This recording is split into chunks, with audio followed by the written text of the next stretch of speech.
Hey everybody, this is a quick video in case you have Anker SoundCore Life Note wireless Bluetooth earbuds and you need to do a hard reset on them.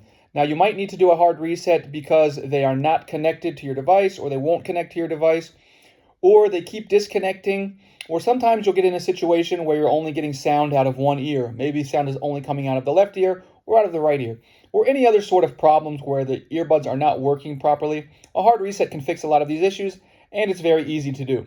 All we need to do is to put the earbuds in the case as shown here, and they need to be charging. So the case battery can't be dead. The easiest thing is just to make sure that it's plugged in, although it doesn't necessarily have to be.